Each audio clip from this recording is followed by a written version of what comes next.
வாழ்க வையகம், வாழ்க வையகம், வாழ்க வளமுடன். குரு வாழ்க, குருவே துணை. பண்பாடு என்றால் என்ன? வாழ்க வளமுடன்.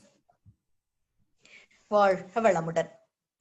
இந்த உலகம் தோன்றி ஆதி மனிதன் முதல் இன்று வரை எத்தனையோ மாறுதல்கள் மனித சமுதாயத்தில் வந்திருக்கின்றன.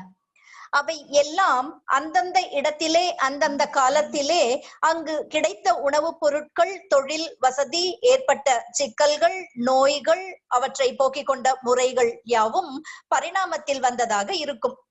அனைத்திற்கும் மூலப்பொருளான இறைநிலையே மலர்ச்சியில் இயற்கை வளங்களாகவும் உயிரினங்களாகவும் தானுமாகவும் சமுதாயமாகவும் இருக்கிறது என்ற உண்மை நிலை உணர்வும் தெளிவும் மனித உள்ளத்தில் தோன்றும் போது அவனது உள்ளம் பண்படுகிறது. எனவே அவன் யாருக்கும் துன்பம் விளைவிக்காமலும் துன்பத்தில் இருப்போர்க்கு தன்னால் முடிந்த அளவு உதவி அத்துன்பத்தை போக்கக்கூடிய வகையில் வாழவும் செய்கிறான். ஆகவே ஒரு குருவினிடத்திலே, பெற்றோரிடத்திலே, நாட்டிலே ஒரு பண்பாடு இருக்கிறது என்றால் நீண்ட கால சரித்திர தொடராகத்தான் இருக்கும்.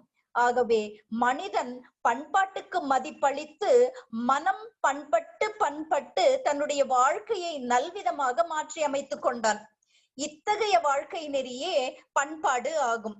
வாழ்க வளமுடன். நாளை கலாச்சாரம் என்றால் என்ன என்பதை பற்றி பார்க்கலாம். வாழ்க வளமுடன்.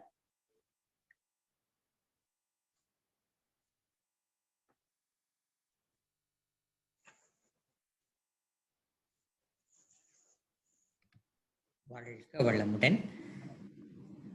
நேயர்கள் மிகவும் 160க்கு மேற்பட்ட நேயர்கள் உங்களது பங்களிப்பை தந்துள்ளீர்கள். உங்களது பங்களிப்புக்கு மிகவும் நன்றி. அதனைத் தொடர்ந்து உங்களுடைய கேள்விகளும் வரவேற்கப்படுகிறது.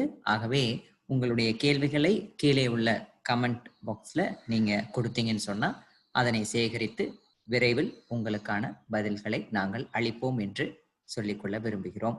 வாழ்க வளமுடன்.